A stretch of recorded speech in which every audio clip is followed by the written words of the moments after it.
Oh, landmines and jellyfish. Welcome back to Knives, I guess. And I'm just too hungry to be a good surgeon. But do me a favor and hit that like button, or Taco Bell will take away the Mexican pizza again. And let's talk about installment 2 of our live streams with the Hogue Deca and Magna Cut. And this is what it took to beat the Orange Ozark Trail Dropout. So, we got 2 preambles to get out of the way. Let's take a look at what we're holding, because it'll bother you if I don't, and you know I spoil you.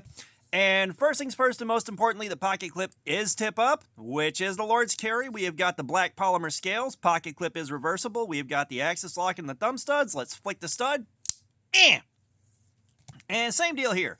Tip up, pocket clip, Lord's carry, injection molded scales, some kind of plastic, probably nylon or polypropylene. Thumb stud, axis lock. Let's flick the stud. We'll get back to this in a minute. So, the other preamble we have to get out of the way, because I get a lot of comments about it, but we use the amount of time spent cutting to gauge these things against each other. All right, we get really good consistent results and really good data points to compare the steels to each other. All right, these aren't the exact same standards everyone else uses. Guys will go until the first snag happens on the paper. We go until the edge is devastated, and we can't keep track of that many cuts.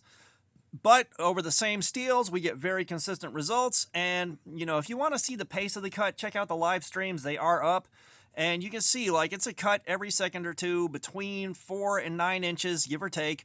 So we average out a ton. We actually counted the number of cuts we got one time over 30 minutes, and it was like 900. It's a lot of feet of cardboard.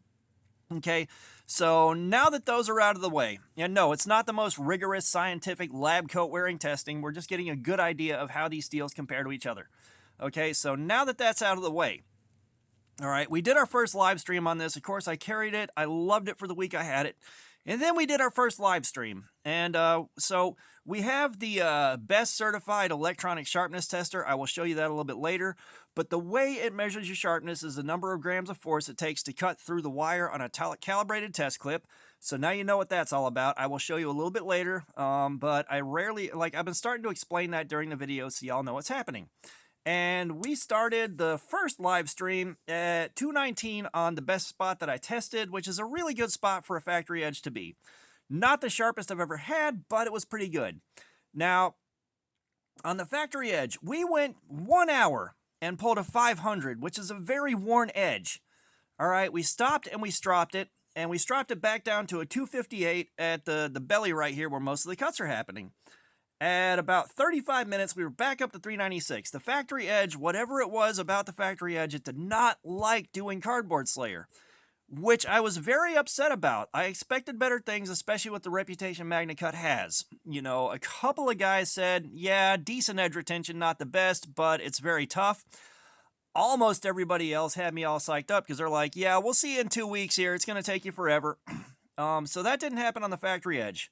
We stopped and we sharpened this to 17 degrees per side. We got a nice, wide, fat, mirrored out bevel on both sides. You can see that's the kind of sharpness, that's the kind of sharpening job I like. And we got a 132 at the belly where most of the cut happens, and 133 back here at the heel. So we went for our first hour, and the belly went to 286, and the heel went to 223. Faster wear than I expected.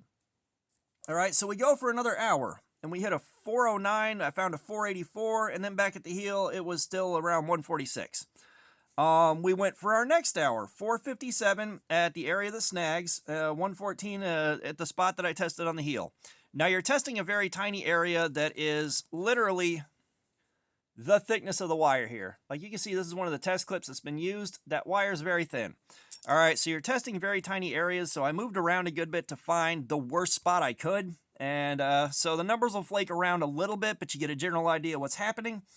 So we went for our next hour, and I believe we hit a 501 at the snag, 145 at the heel. And the snag is I'll go through and I'll cut through the copy paper, and where it snags, I'll put my finger on it, and I'll take a magic marker and mark where that snag was so I can test the worst area pretty reliably. After 5 hours, I hit a 461, then I found a 606. I think that may have been some tape gunk stuck to the blade. You got to clean these pretty religiously before you test them, because the tape and the hot snot they use to glue the boxes together will both deposit tons and tons of adhesive just gunk to the blade. You got to clean it regularly. I don't think I cleaned it quite enough. We went for another half hour, and the worst snag we had was 501. We hit a 481, we hit a 450, just kind of moving around the snag area. So that was our first live stream, and I was left kind of disappointed at how quickly that wore out. That was 5.5 hours. Okay, that's better than D2 on one of these edges, or right at D2 with one of these sharpening jobs on it. But yeah, I was a little disappointed. So we put it up for the night. I will say the ergonomics from the factory were terrible. All right, this part of my hand right here, you might be able to see if it'll focus. There's a callus. There's one callus right here, and then another callus that starts right here and wraps all the way around to right here from doing these cut tests and holding it and push cutting through cardboard for that many hours. And that was trashed. It started hurting so much within the first 45 minutes. And it just got worse over the next, almost 5 hours after it started hurting. And that's because on the inside of these scales, it was a very, very hard, sharp angle, and there was a little bit of flashing left over. And flashing is where your resin will leak out of the edge of the mold just a little bit. If the mold's been used a lot and it's got some wear on it, flashing will show up. Tiniest trace of flashing on it. So I ended up, after the live stream, taking this thing apart, and I got some 800 grit sandpaper. I sanded a chamfer. There's that $5 word again, folks. But I sanded a chamfer down on the inside of this. There's a little tiny bit of flashing left on the dingus end right here, if it'll focus. But right here in the dingus end, you can kind of see a little tiny bit of flashing left, but it's an area where I don't have contact with it, so I'm not taking it apart again. And again, I apologize to Hogue. I thought this needed a specialty tool to remove, but this came out with a T8 driver. However, the thumb stud, we could not remove. We couldn't remove it to sharpen it earlier. I forgot to mention that. I hit this thing with a hairdryer and got it just about too hot to touch and let that heat soak into the thumb stud a little bit. It was not moving. Looking at the online forums, every forum I read and every bit of information I read said you have to drill through the thumb stud, destroy it, and replace it with a bug-out thumb stud to get that done. I'm not bothering with that. I'm not going to get to carry this much anymore. I've moved on to my next one, the QSP Penguin. So, yeah, it's not a big deal. There's just a little tiny spot right down there at the heel that I could not get with the sharpening stone. But I wrapped it in tape. I still nicked this a little bit, but I was able to fix it with a black magic marker. The second time I sharpened it at the end of the second stream, I did triple layer the tape, and that kept it safe. But that's where we ended on the first live stream, and I did try to polish the washers a little bit to make the action a bit smoother. I didn't go too crazy on it because I was tired, but a little bit of polishing made the action a little bit smoother. Or the washers. These are on phosphor bronze washers, so you can polish those washers and make it a bit smoother. I got it a little smoother.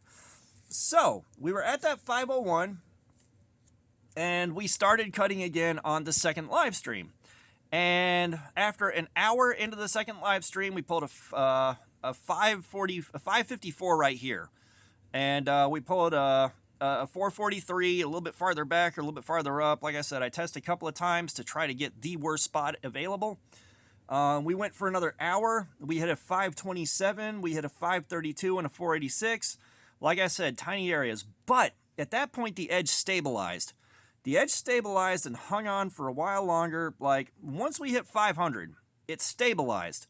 All right, and I would have been surprised by that, but I've been surprised when D2 will do that. D2, after the first hour, it'll show a lot of wear. It'll stabilize. It'll stay there for about 2.5 hours and pretty close numbers.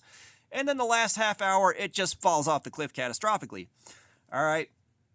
So on our third hour, we had a 582 and a 521 respectively in the spots I tested. We went for our next hour. Let's see. I think we went for an hour and some change. We got a 643 on the edge. That 643 edge devastation. When you hit the 600s, like, your edge is gone. You need to sharpen it, and our cuts through the cardboard, it tears and rolls instead of cutting, and you have to force it through. It is so bad when it hits that point.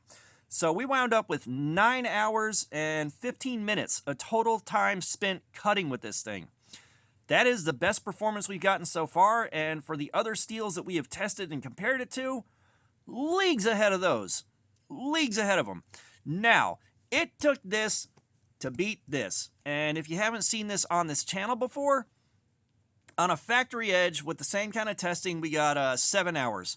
We put the same 17-degree edge on this that we put on this, and it went for 8 hours. We took a second knife out, and we tested that one, and got 6 hours, and it wasn't totally gone. I just gave up because I was tired. It could have gone for another hour easy. We sharpened it down to 15 degrees per side. A little bit finer than it needs to be. 4.5 hours. Regular D2 will do 4 hours on a factory edge. This went 4.5 hours on an edge that was a bit too fine for it.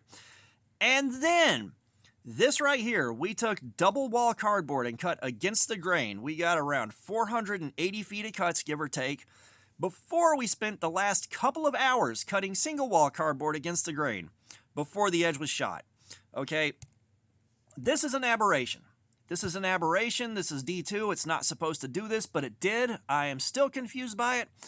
But we finally have a champion for edge retention. We finally have a champion. Now, this is our first data point for MagnaCut. I haven't done another MagnaCut knife yet, so I'm not sure exactly what to expect out of MagnaCut.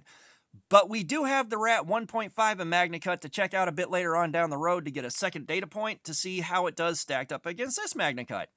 So that was overall a very interesting experience. Kind of the whole ride was a bit unexpected and confusing until we got to the end. This thing did great. Now, it was really an interesting experience, just to put it that way. It was a long haul. It was a grind. It was a grind. Now, I will say at the end of the day, all in, my final thoughts on the knife itself, I really like this thing. I like this thing a lot. I am disappointed. I am very disappointed that you can't remove the thumb stud yourself. I think Hogue wants you to send it in for a spa day to have it sharpened or have any other work done to it. I am relieved that I was able to remove this. However, I'm also disappointed that I had to take it apart and fix the ergonomics in here with something that should have been fixed before it left the factory, especially at the price point. You know, this is like a $140 knife. For some guys, it's not a lot of money. That's a budget knife. For guys like me, that's a pretty big swing to take. That's like kind of you wait for a few weeks and save for a few weeks before you get it. At that point, if you had to put that many hours of work into saving up for it, you want it to be right all the way around. I spent a little over, it was like $105, something like that. I caught it on sale, so I got it at a pretty good price. You know, so I love this thing. I am just disappointed by a couple of facets of it. Now, I will say this thing responds to a strop incredibly well. Incredibly well. When we sharpened this thing at the end of the live stream, we pulled it down to the 130s, but I needed to do more work on the strop to fix the edge a little bit more. I was tired and I rushed through it. But since then, I've spent more time at 5 micron, I believe, and 2.5 micron. I really put some time in on those. Let's take a look at that edge and how it's going. I did not forget to show you the sharpness tester. Don't worry, guys. But, like, very, very clean cuts. I love that. That is the kind of edge I like seeing. I know it's a bit on the fine side, but I'm not a hard user, so that edge will hold up just fine for as long as I need it to. And I've got good sharpening equipment. But this is the sharpness tester right here, and this was supplied by you folks through your super chats, your donations, your channel memberships. I got to thank you for that. It is sincerely appreciated. I was going to say significantly, which it is significantly appreciated, but sincerely was the word I was reaching for. Speaking is hard, somehow your fault. But let's see what we got. A 141. So again, the tiny area, let's see how far the number moves if I test it a little farther up towards the tip. And I'll kind of show you, like, you're testing a very tiny area. You got to move it around a good bit. I try to be sparing with these clips because they're not free. These test clips are not free. You got to pay like $22 for a bag plus shipping. It adds up kind of fast. 139. So, like, we got a pretty consistent edge in the 140s. That's not terrible. It could be better. I've gotten them down to the 120s, but that's still a really good number. Like, it comes with a chart. It comes with a chart that tells you what everything's supposed to be. And, like, this is between double-edged razor and utility razor. It's a very sharp edge. It's a very sharp, very fine edge. This will hold on to it for a while, and unfortunately, I'm not going to get to carry it for a bit. But, you know, that was, again, this is what it took to beat this thing. This thing is not the focus of the video. I just found it to be interesting. This thing, like I said, the edge retention was really good. I don't know whether or not it's good for MagnaCut yet, but we're going to find out eventually. The experience carrying it was really good. If you're going to cut with it for an extended period or do a lot of hard push cuts, I highly recommend popping the scales off and chamfering the inside of it. That's that $5 word again. Doing some sanding work on the inside corner of these scales here and soften them up. Once that was done, that 5 hours and some change on the, or what was it? 1, 2, 3, almost 4 hours of cutting was so much better. The second live stream with this was so much better with just a simple fix, and I didn't have to remove a lot of material. So you do want to fix that. But everything about this is really good. I'm just disappointed you can't remove the pocket clip. So, yeah, love this thing. It's going in the drawer with the other knives that are a bit too nice to just throw around with the rest of the collection. But you guys know I love sharing with you what happened during our live streams and Cardboard Slayer sessions. That is what happened with this one. Very, very interesting experience. So, all that being said, thanks for looking at my crap. Subscribers, you guys are awesome. Y'all keep coming in. I appreciate you so, so much. If you haven't subscribed, please do. We've got our live streams, regular videos. There's plenty of activities. Comments. I love some feedback. Let me know what you think about this thing. Let me know what you think about the Magna Cut and how it did on Cardboard Slayer. But yeah, all that being said, y'all have a nice day.